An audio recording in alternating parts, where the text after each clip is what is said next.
Mes monstres sacrés, dernière partie. Mortimer, Morty, c'est moi, Ivana, puis s'évanouit. Abbott, Ivana est là, elle est vivante. Mortimer s'était laissé pousser la barbe. Ses cheveux hirsutes et un bandeau digne des guerrieros le rendaient méconnaissable. De l'ascenseur affluaient des gonzesses par dizaines, et le manoir fut littéralement envahi. Jumpy saisit sa femme dans ses bras, en portant à sa bouche une gourde de bière fraîche. La grande femme la saisit et but goulûment. Elle n'en avait point goûté depuis fort longtemps. Puis la lumière revint dans tous les sous-sols et Niels décida de sacrifier quelques litres de bière pour la jante féminine qui avait cessé de rappliquer. Ivana expliquait comment elle avait réussi à survivre malgré l'apocalypse en se réfugiant dans les Rocky Mountains chez des amis et comment elle forma un groupe de jeunes femmes Hells Angels avec des anciennes amies de l'armée. Mortimer n'en revenait pas. Il présenta ses étranges amis, le manoir à sa femme et son supérieur, le général Abbott. 2 jours passèrent dans la détente totale. Toutefois, les caméras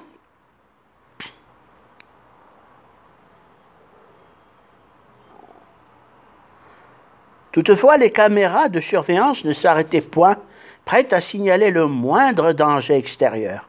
Puis Ivana dit à Mortimer, « Je te présente Kate. Elle a travaillé longtemps dans des fermes et sait élever des cochons. C'est super, nous en avons besoin pour le carburant des Mech Warriors. Je crois qu'il est temps pour nous de développer des secteurs et un tracé pour les approvisionnements des jours à venir, dit Abbott. Il y aurait une route directe vers un hangar où serait stationné un hydravion à près de 2 heures de route d'ici. Vers le nord, si je m'en souviens. Il pourrait nous être utile si l'une de vos amies est pilote, reprit-il. Kate Wilsfried a fait cela dans des bois aux alentours à quelques miles d'ici. J'en ai tiré 2 au fusil à pompe, dit l'une d'elles. Puis elle en jeta un au milieu de la salle. C'est pas suffisant. Allons chasser.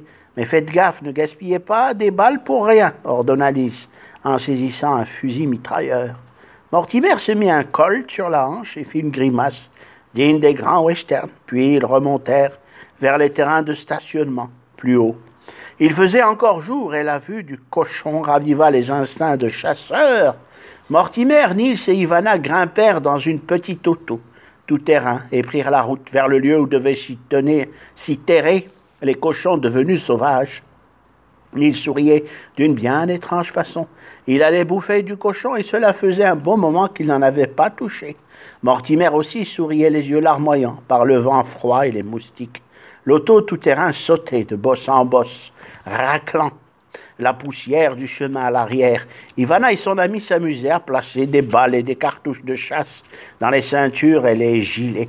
Mortimer appuya sur le frein quand il perçut les paroles. « C'est ici, dans ce petit bois. » L'auto s'engagea dans une piste. Il devait être 16 heures, mais peu importait.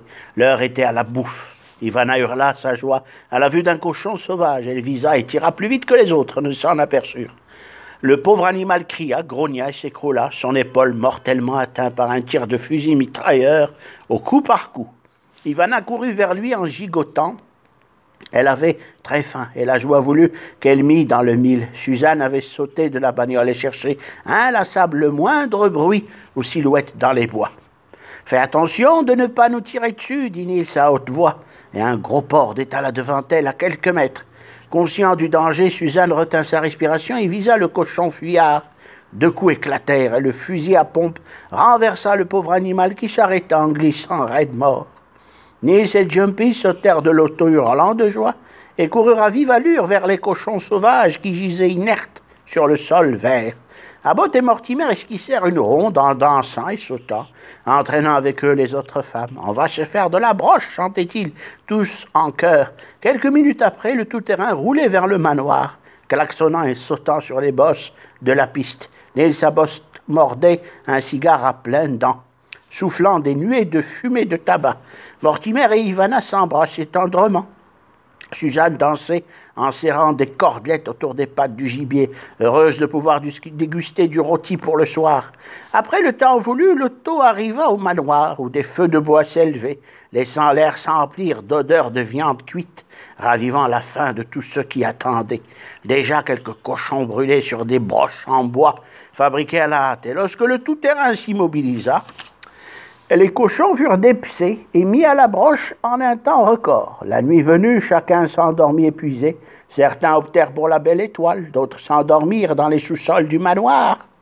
Au matin, Nils décida de proposer à Kate de l'accompagner vers le hangar secret, là où il pensait trouver l'hydravion. Elle fut d'accord pour tester l'appareil, si cela ne présentait pour eux aucun danger. « Général Nils, je vais tenter de le piloter, mais vous serez à mes côtés. J'espère que l'avion me sera familier, dit Kate Wilsfried, en prenant place derrière. Nils, sur une motocross, à bottes, accéléra, pétaradant, au milieu d'une foule qui poussait des vivat d'encouragement. Nils se fraya un chemin dans la nature, essayant de garder la piste qui devait le mener vers le hangar. Après 1 heure, il s'assura de sa route en examinant une carte de la région. « On est sur le bon chemin, Kate !» cria. Des lièvres par centaines se sauvèrent, donnant à la campagne un air de paradis perdu. 40 minutes plus tard, Abbott discerna une construction de couleur grise et d'aspect métallique, rappelant le zinc. « Voici le vieil aéroport désaffecté, dit-il. C'est complètement vide.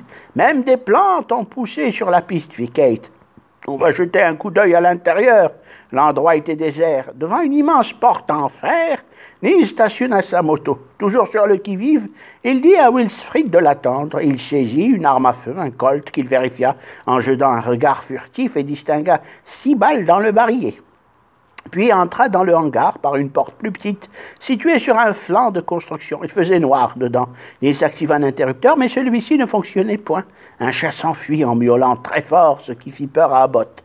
L'animal courut vers l'extérieur à toute vitesse. Le général Abbott, Nils, décida de trouver l'alimentation électrique du hangar, chercha quelques minutes et se rendit compte d'une petite porte en bois foncé derrière la construction serait peut-être la solution de ses problèmes. Poussant dessus pour l'ouvrir, Abbott en déduit qu'elle était verrouillée. Il fit sauter la serrure de 2 coups de feu, puis donna un grand coup de pied à la porte qui céda. Kate Wilsfried cria « Général, est-ce que tout va bien ?» inquiète qu'il ne fût attaqué par des inconnus, voleurs ou perdus, peu importe. Nils actionna 2 batteries en les plaçant convenablement, puis poussa sur un levier, ce qui mit en marche un générateur, allumant la lampe principale de cette chambre à part. Nils décida de faire de même pour la porte du hangar. Les lieux étaient déserts et inhabités. En plaçant le canon de son arme sur la serrure de la porte du hangar, Nils pensa longuement avant de tirer. Non, la porte résisterait à tous les impacts, eussent-ils été d'une arme de plus gros calibre. Levant la tête au ciel, sa réponse fut trouvée. Une échelle en métal était visible d'en bas et on pouvait la descendre au moyen d'un dispositif mécanique ingénieux. Nils fit la courte échelle à Kate et celle-ci tira sur un levier en fer rouillé. Elle fit une grimace tant le fer lui faisait mal aux mains. Soudain, un bruit de déverrouillage se fit entendre. Nils comprit. « C'est sur le toit que ça se passe, dit-il. »« Oh là, sur le côté, fit Kate. Une petite échelle se forma près du toit. Nils refit la courte échelle, Kate saisit le métal et se hissa puis grimpa sur le toit. Ce qui ressemblait à une lucarne était ouvert. Kate, impatiente, souleva la fenêtre et pendant qu'elle essayait d'entrer, elle poussa un cri interrogatif. Devant elle s'étendait un immense lac qui communiquait avec l'aéroport désaffecté. Juste devant elle, après des arbres, se trouvait une pente dégagée. De plus en plus impatiente, Kate s'engagea dans le hangar à travers cette sorte de vasistas. Elle dut sauter dans l'obscurité en lâchant prise. Elle tomba de tout son poids sur le sol, ne pouvant retenir un cri de faible douleur aux pieds. Kate était là, sur le sol, poussiéreux. La voix du général lui parvint. « Hola, Kate, vous êtes blessée ?»« Non, fit-elle, ça va. » Puis elle tâtonna dans le noir, cherchant un éventuel interrupteur. Effrayée de toucher un insecte, elle refoula tout au plus profond de son être. Kate actionna un interrupteur et la lumière vint. Puis, voyant d'autres boutons, elle se mit à les pousser machinalement afin de sortir de ces ténèbres. Devant elle, un immense hangar s'étalait. Kate décida d'ouvrir à Abbott. Elle se dirigea vers la porte principale et l'ouvrit, laissant pénétrer les odeurs extérieures et la lumière du soleil. La vue de Nils fut brève, il était absorbé par l'avion et se dirigea vers l'énorme chose empaquetée dans un bâche de couleur verdâtre. Niels toucha l'appareil, il semblait oublié, mais préservé, peut-être même destiné à eux en cet instant. Le général fit le tour de cet appareil angoissé. Il dit « Je crois que ce ne soit un coucou à hélice que nous pourrions piloter. » Enlevons ce foutu bâche, nous verrons bien, voit Wilfrid. Elle décida de couper toutes les cordelettes qui retenaient la protection. Niels hurla « C'est un monomoteur à hélice !» Kate surchuta de peur. « Tu m'as foutu une de ces trouilles à bottes, dit Kate. Un Cessna Caravane amphibienne pour 14 personnes. Quelle aubaine! J'ai déjà piloté ce genre d'avion en stage dans l'armée, dit Kate, en se frottant la tête. Quant au fuel, n'y pensant pas, reprit-elle. Niels entra à l'intérieur et s'assit à la place du copilote. Kate le rejoint, elle dit « Je sais piloter ce genre de volatile. »« Oui, je sais parfaitement, en riant, et dit « Sûr, sous-lieutenant Wilfrid, demanda Niels Sabot. C'est un C-208B. Du gâteau, juste après les pilotages élémentaires, on vous donne droit de diriger un tel appareil. Après le brevet de pilotage des avions quadriplaces, je me suis spécialisé en simulateur pour diriger un appareil comme le Caravane amphibienne de Cessna. Général Abbott, mais que faites-vous? Abbott avait saisi Kate dans ses bras et l'embrassait dans le cockpit. Cela fait si longtemps et ma femme est peut-être dans l'autre monde. Nous sommes presque à la fin du monde, alors je ne sais plus ce qu'il m'arrive. Des oiseaux passèrent dans le ciel. Niels Abbott fuma un cigario et Kate saisit une lampe de poche. Elle donna une bise à Abbott sur la joue et s'affaira à entr'ouvrir la porte du hangar. « Abbott, pensez-vous que nous pourrions décoller d'une telle piste ?» demanda-t-elle. « Qui ne tente rien à rien, avoua Abbott. »« Et où irions-nous » dit Kate. « Repérer des pistes d'atterrissage au-dessus de New York, fit Abbott. Et nous serons visés, abattus comme des canards sauvages pour nous voler. Ailleurs, c'est l'anarchie totale, reprit-elle. Alors attendons demain et passons la nuit dans l'avion, c'est le seul abri. Au fait, j'ai vu, il y a le plein de fuel, proposa Niels.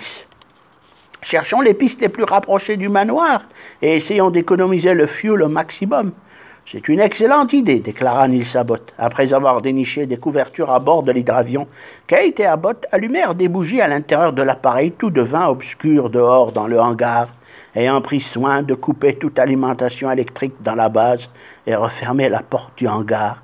Niels raconta les événements, les plus manquants de sa vie, et Kate sa jeunesse difficile.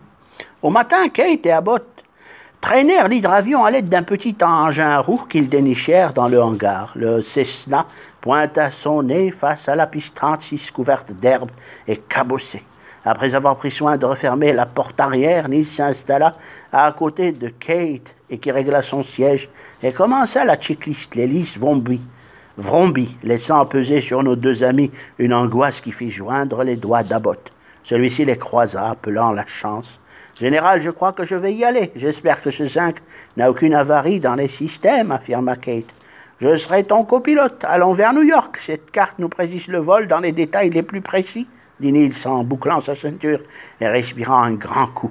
Le sous-lieutenant Kate retira le frein de parking et plaça les volets sur 10 degrés, puis s'assura que les instruments sont tous au vert. Elle poussa sur le torque, stabilisant l'unité à 1000, puis voyant que l'appareil répondait merveilleusement, elle enrichit le mélange et poussa sur la manette des gaz à fond, équilibrant l'axe de lacet par le palonnier pour maintenir l'appareil dans l'axe de piste.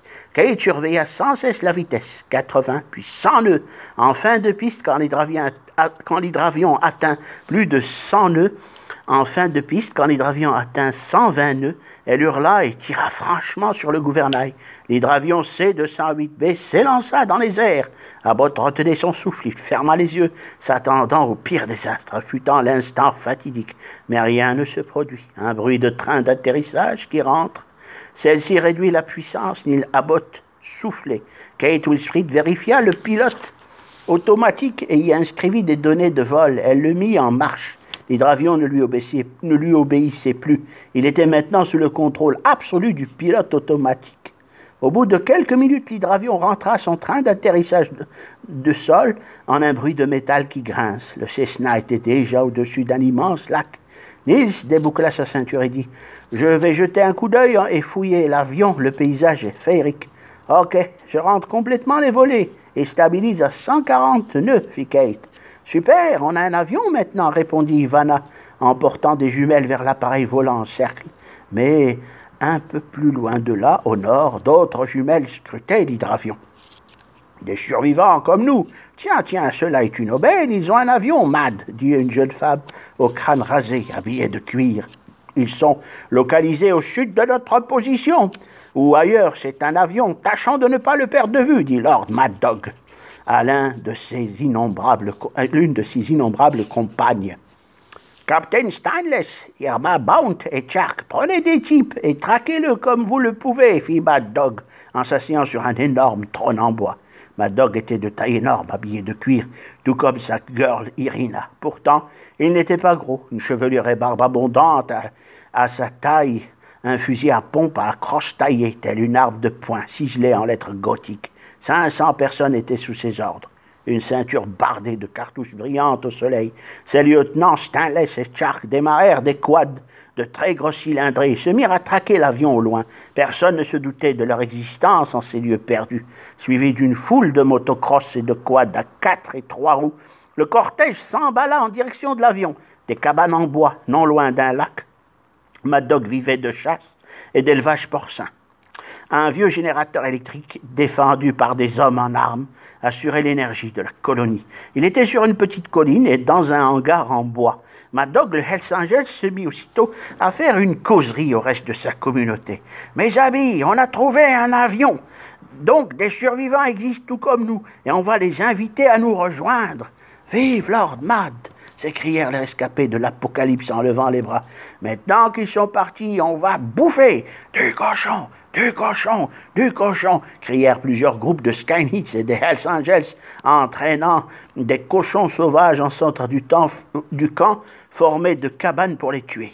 Un vieux juif au blouson parsemé de pins prit part au festin en criant « Il n'y a que cela à manger, alors mangeons pour ne pas crever !»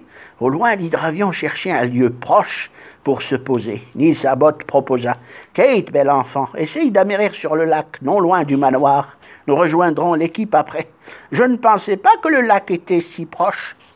« Mais il est assez loin, général, une bonne demi-heure de marche. Qu'est-ce qu'on en fait? Qu'est-ce qu'on fait » demanda le sous-lieutenant Wilsfried. « La moto, nous l'avons oubliée près du hangar. Retournons là-bas et revenons en moto, » proposa Abbott. Puis, tournant la tête vers la droite, il aperçut, venant au loin, les hordes de Mad Dog. « Kate, plus question de revenir à la piste d'envol. Des pirates arrivent vers nous. Ils ont vu notre 5, expliqua Niels. « Que faire alors, général » dit Kate. « Posons-nous sur le lac et tentons d'offrir nos services à ces dévergondés. » L'hydravion, approchant de l'eau, fit un léger cabré, et le sous-lieutenant Kate réduit la poussée et se posa sans problème. Le caravane amphibienne cahota sur l'eau, secouait de part en part. Kate augmenta légèrement la poussée pour le stabiliser. Niels Abbott s'accrochait à tout ce qu'il pouvait, serrant sa ceinture de sécurité. Il ne cessait de scruter les berges qui approchaient à vive allure. Kate coupa les gaz en ralenti. Abbott l'aida à rentrer les volets. Il souffla profondément, apparemment satisfait du vol. « Le manoir est derrière nous, direction sud, fit Abbott. « Mais nous n'allons pas abandonner le vaisseau, général ?» demanda Kate. Si proche de la berge après l'avoir fermée, il y a des arbres tout autour, nous marquerons une piste pour le retrouver. Les deux aviateurs ne doutaient pas de retrouver le manoir, mais ce qu'ils oubliaient, la horde de Lord Mad Dog avait investi les lieux, tout autour prête à ouvrir le feu sur un quelconque survivant. L'équipée des monstres sacrés surveillait l'extérieur en ayant trouvé refuge dans l'abri anti-atomique. Plus tard arriva Kate et Abbott, épuisés et affamés, après une marche forcée. Tout autour, la horde les surveillait, cachés dans les bois. Abbott se douta du danger en voyant les lieux déserts tout autour du manoir. Mais il joua le jeu en sifflant et chantant jusqu'à ses portes. Kate ne se doutait de rien. Elle comprit que rien n'allait plus lorsqu'un groupe de Skyneats fit irruption devant eux, les tenant en joue d'armes à feu. « Suivez-nous sans discuter, » fit l'un d'eux. « Le Lord Mad Dog veut vous voir, je suis Shark. » Abbott et Kate firent ce qui leur était dit, sans opposer la moindre résistance. Ils eurent les poings liés derrière le dos et grimpèrent dans une vieille Jeep rouillée. Au bout de 2 heures de piste, escortés par des motos et des quads, Abbott et Kate découvrirent le camp de Mad Dog. Le Lord était assis sur un fauteuil en guise de trône et de jolies femmes nues dansaient, sans foi ni loi. Des haut-parleurs répercutaient les musiques à des lieues à la ronde. Abbott eut les mains libérées, puis Kate.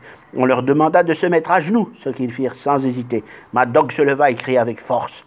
« Je veux votre avion, bande de fumier !» Kate fit un geste de sa tête qui signifiait l'approbation. Pendant que Mad Mad Dog les invita à se relever. Le monstre Frankenstein dévala une pente en sortant d'une petite forêt à proximité. Il avança vers les Hells Angels. À sa vue, tous prirent peur et s'enfuirent en criant « Le démon a surgi du néant pour nous emporter !» Seuls Niels, Abbott et Kate restèrent de marbre. Mad Dog revint sur ses pas et ajusta son arme pour ouvrir le feu vers la créature. Les balles ricochèrent sur son torse, sans lui causer le moindre dommage. Tout autour, Ivana et tout le reste du manoir firent irruption. Et Mortimer sortit d'un buisson armé et s'adressa à Abbott. « Nous avons vu votre avion et sommes venus. Heureusement, tout a l'air d'aller normalement. » Lord Mad Dog, surpris, approcha de l'androïde et le toucha, croyant rêver. Non, Frankenstein était bien en face, comme sorti d'un film des années d'après-guerre. Mad Dog éclata de rire. Le monstre le souleva tel un pantin et le jeta en l'air. Mad hurla de rire. Ses lieutenants regardaient la scène ahuris. Puis Frankenstein le reçut sur ses bras comme il l'aurait fait pour un enfant. La paix revint dans le camp et tous décidèrent de faire un tour en avion. Ils se rendirent au lac sous l'escorte de tous les Hells. Kate Winsfried mit le monomoteur en marche, secondé par Niels, Mortimer, Ivana et le docteur Helmut, grimpèrent à bord du Cessna 208B. Puis Lord Mad Dog et ses deux lieutenants, Chark et Stainless. Le monstre les remorqua en tirant l'appareil à l'aide d'une corde vers une zone profonde. Après l'avoir ôté en la dénouant, il leur fit signe d'au revoir. Le docteur von Rosenstein leur signala « Mes amis, j'ai trouvé une carte de navigation par hasard sous mon siège. Tenez, allons survoler New York, le manoir est en sécurité. »« Attachez vos ceintures !» cria Kate. Un jet ski s'approcha à vive allure de l'hydravion. C'était Suzanne. Mortimer ouvrit rapidement la porte et saisit Suzanne par la main. Les dents remontaient. L'hydravion prit de la vitesse. « J'espère que le lac n'est pas trop court pour notre décollage, dit Kate. » L'appareil s'éleva dans les airs, en bas. Les Hells Angels tiraient des coups de feu en guise de satisfaction. Il ne fut plus qu'un point noir dans le ciel, et dans la soute arrière s'éveilla Abdul, le colonel égyptien. Et il s'était endormi après avoir trouvé l'avion. Personne ne doutait qu'il soit du vol. Terminé, les monstres sacrés.